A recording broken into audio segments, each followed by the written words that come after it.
consumer backlash against big banking is that smaller institutions, credit unions in the U.S. in this example, community banks, basically many more of these are using Twitter than the larger institutions. And I think that this has analogies, could potentially have analogies in markets in Asia that have similarly community-level financial institutions that are very close to the social framework there and are kind of natural for using social media, and also for sort of advertising basically their mission to serve the community and serve the consumer. Again, banks might be active in social media to a growing degree, but they haven't necessarily produced huge numbers of responses. If you think of celebrities having millions of followers on Twitter, banks having just followers in the thousands, clearly they have a lot of more they can be doing to improve their visibility there. Again, there are risks. Compliance departments might not necessarily be behind all of these initiatives. They can open up phishing sites, for example. They can involve the bank in reputational risk issues. If you have social engineering, for example, stalking people on Twitter, malefactors, there are a whole host of compliance and legal issues that have to be looked at. But in fact, banks are looking at the compliance aspect and putting in place basically a chain of command to okay social media initiatives.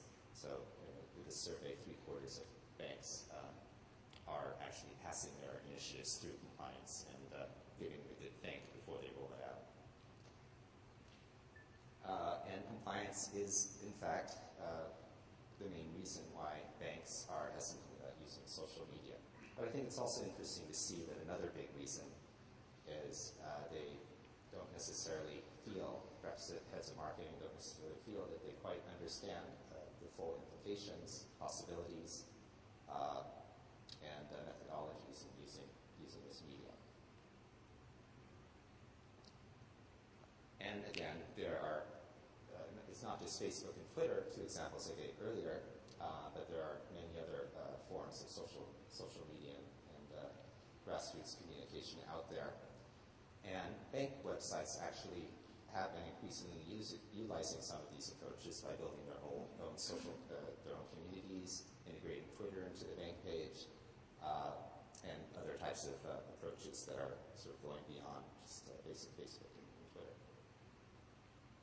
Now, to look at some examples of what's happening in the financial services industry, there are new business models, sort of startups that are doing interesting things. Personal financial management sites like Mint is a good example. Basically aggregating the information voluntarily provided by a consumer to provide a breakdown of their spending, for example, helping them with budgets. This gives them access to a huge range of data, and I think we've only seen the tip of the iceberg here in this example. You can compare your spending as a consumer with the average spending of New Yorkers. Now, the implications of this kind of data set, I think, are quite powerful for CRM purposes. Mint is using a pretty safe, maybe consumer-friendly, and not very advanced way right now. But banks, I think, could certainly learn a lot from how to utilize data generated from social media to help them in their CRM marketing and data marketing. There's social banking, person-to-person lending, like Lending Club or Kiva, which often organizes microfinancing to emerging markets. There are completely new business models for financial services as well. SmartyPig is a startup in the U.S. They're also in Australia now with ANZ. They basically offer sort of a capped savings account. The idea is that you join SmartyPig, you open a savings account. They've got a high interest rate, 2%. It's pretty high in the U.S. right now. And they have a goal they're saving towards, maybe college education, maybe an airplane ticket, maybe a child wants some new toy that's very popular, and then they invite their friends and family to donate to their savings account, basically. And this actually has worked. It's worked as a bank, and it's worked as a business model. Parents like it because it helps teach children how to save. You receive a message from a friend or your friend's kid asking for a little contribution, why not give them a little present? At any rate, this bank, which started just a few years ago, has probably $200 million in deposits by now.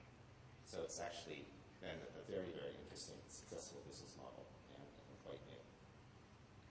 Looking at what the traditional financial institutions have been doing, we also think American Express is pretty darn interesting. This is a forum they have. And I think what's interesting about this is, in addition to having different types of advice and community discussion areas for the people that participate in the community, it also allows you to apply for credit cards. So it's actually a fairly subtle and perhaps tasteful and hopefully effective way of doing direct marketing at the same time as you're providing a larger forum, improving your brand reputation in interaction with your customers or potential customers. There are a number of banks which have started different types of online communities. Similarly, they don't always put the ad for the product right on the front there. This one's from Bank of America. One that has been particularly interesting is USAA, a general sort of consumer-oriented financial company in the U.S., has set up a sort of an interactive Twitter plus advice and discussion type of site, which also has a multi-regional component. It's very interesting and has been quite successful. Some other new models, perhaps not getting huge amounts of take-up, include this example from a credit union in the U.S. What they're doing here basically is this is blog type content here, normal Twitter type content here, but what it also includes is customer service representatives interacting with their customers through this channel to resolve issues and also to actually undertake transactions. So a customer can go to Twitter and say, please make this transfer from this account to that account, and then someone at the bank will do it. It's kind of low-tech in a way. It's kind of an ingenious utilization of the channel, though, in a way.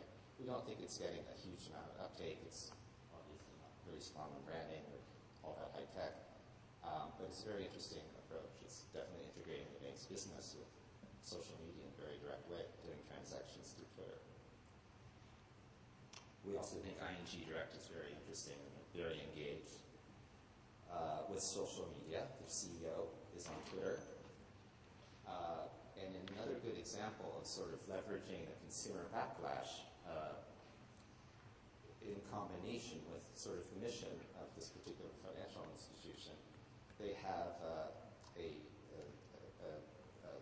Twitter project which is basically inviting participants to write in about their experiences with high fees, which is high banking fees of various sorts, which is a very hot topic in North America at the moment. And this, of course, fits in very well with ING Direct's business model, basically. So this is a good, perhaps not subtle, but very well-designed use of social media to directly complement the business model and marketing thrust of the financial institution.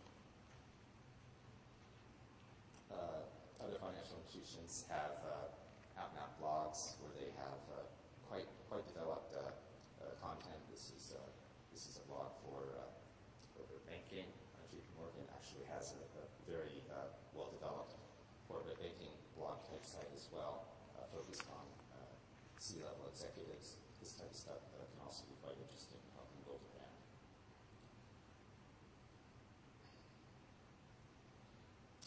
Now, in terms of the question of how much of an impact social media has, again, outside the financial services industry, and sometimes threatening certain aspects of the financial services industry, we see sort of grassroots movements. And so Huffington post-financial crisis has this online campaign to move money out of the big banks and small community banks. Their line is that it's going to make the financial system less top-heavy, less risky. Be that as it may, this, I think, represents the potential impact of social media, sometimes in a manner threatening to establish incumbent institutions, but also very suggestive of the potential for using these types of approaches